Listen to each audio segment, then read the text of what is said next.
Donc, histoire de voir que je ne suis pas que dans la serre et qu'on a aussi un jardin à l'extérieur, parce que c'est vrai que la serre, c'est vraiment mon endroit préféré. Là, je sais pas si c'est un lézard qui est passé, ou un orvé, ou je sais pas quoi. Mais donc là, on vient de mettre en place une butte lasagne. Alors, je suis pas spécialement fan des buttes en permaculture, surtout en zone méditerranéenne, parce que en zone méditerranéenne, la butte c'est quelque chose qui va être gourmand en eau et puis qui est drainant, donc c'est pas forcément une solution pertinente. Donc, il faut vraiment adapter en fait à ces conditions pédoclimatiques.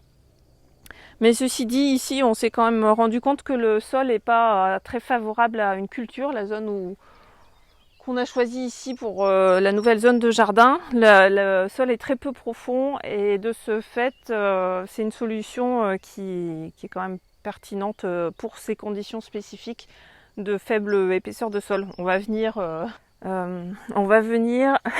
créer de l'humus et puis essayer de faire qu'on a un peu plus de sol avec cette butte. Voilà. Donc je vous laisse me suivre, on va voir la zone de jardin qu'on a fait avant. Et puis en même temps on passe à côté des pois de senteur. Je peux pas vous envoyer le parfum en vidéo, mais c'est juste fantastique. Ces plantes, elles sentent délicieusement bon.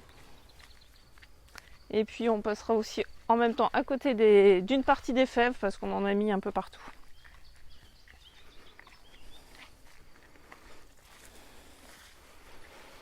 Bon, bon après tout, on peut faire une petite visite du jardin comme ça. Ici on a de la vipérine. Là derrière on a un gouyavier qui est assez joli, qui récupère les eaux grises de la maison. Le citronnier, voilà.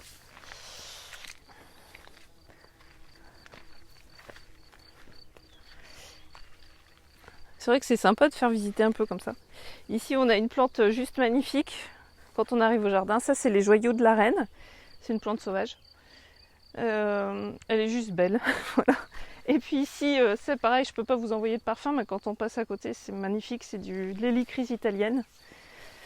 De la lavande que Georges a choisie, je ne saurais pas dire laquelle c'est. Les bananiers qui récupèrent les eaux de la fosse septique. Donc ils sont très beaux. Et ensuite on arrive, donc ici c'est une zone de jardin, je ne sais pas si tu arrives à faire une vue un petit peu plus... on a essayé de faire un peu comme les anciens, comme on a un terrain qui est un peu en pente de ce côté-là, faire un mur pour venir faire une terrasse et pareil, essayer de faire qu'il y ait un peu plus de sol. Et, et voilà, donc ça fait très cosy. Donc on a ici des maracuja bananes, donc c'est les fruits de la passion banane. C'est bon, ça donne beaucoup de fruits, mais ils sont légèrement acidulés, donc finalement on se dit qu'on aurait mieux fait de mettre de la vigne, mais bon voilà, ça fait des jolies fleurs et c'est increvable. Ici on a la, la plante préférée de Philippe Desbrosses, donc c'est le lupin. Donc une plante très intéressante à la fois pour l'alimentation et pour le sol. Ici vous avez aussi d'autres fèves, une autre variété de fèves. Et puis ensuite on arrive. Hop, là on a une zone où j'ai prévu Enfin je voudrais faire de la mille-pas, mais c'est mal parti. Donc là on avait mis vraiment beaucoup de maïs, mais il n'y en a pas beaucoup qui ont survécu aux rongeurs. Et puis là, j'ai regardé hier, je les ai semés le 15 mars, on est presque mi-mai. Et donc voilà la taille qu'ils font. Je pense que c'est un peu... si on met des haricots et qui dans 2 mois ils font juste 50 cm, ça va pas le faire. Et puis ensuite, ici on a une zone... voilà, alors, on va essayer de... Hop, Voilà, je sais pas où aller là pour montrer un petit peu. Ah bah t'as enlevé toutes les bouteilles, je voulais faire voir ça. Bon, c'est raté pour faire voir les bouteilles. Bon donc voilà, ici c'est une zone que Georges a aménagée qui est très très jolie avec recyclage de tuiles qui, voilà, du toit. Ça fait 10 ans qu'elles étaient de côté, donc voilà, c'est une bonne réutilisation. Et puis voilà, on a les tomates. Donc quand les a repiquées, on les avait mis sous des bouteilles de 5 litres avec le bouchon ouvert. Voilà, c'est l'astuce portugaise pour, on va dire, garder au chaud quand on vient de repiquer les semis. Et puis là, on a des pois gourmands. On a un petit peu de tout, hein.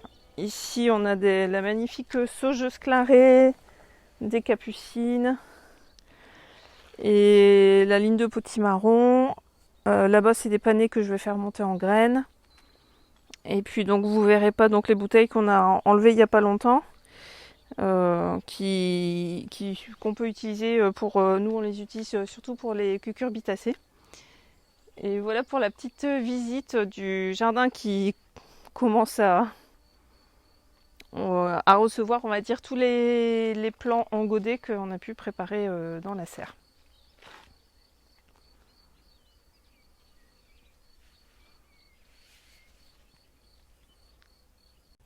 Voilà, donc je vous souhaite une très belle saison de jardinage. Et puis, si vous vous sentez un peu seul au niveau de votre jardin et que cette approche de jardin en sol vivant, permaculture vous intéresse et que vous avez envie de connecter avec d'autres personnes ou d'être guidé, vous pouvez rejoindre le programme Jardin d'abondance et de biodiversité que je propose où on reçoit des experts chaque mois. Je dirais qu'il y a deux possibilités pour rejoindre. Là, c'est un peu les derniers moments, au moment du printemps. Et puis sinon, après, je propose aussi, vous pouvez rejoindre aussi à l'automne. Voilà, donc si vous voulez en savoir plus, a priori, je mettrai sûrement un lien dessous la vidéo. Et puis dans tous les cas, passez du bon temps au jardin parce que ça apporte beaucoup de joie. Je vous souhaite une très belle journée.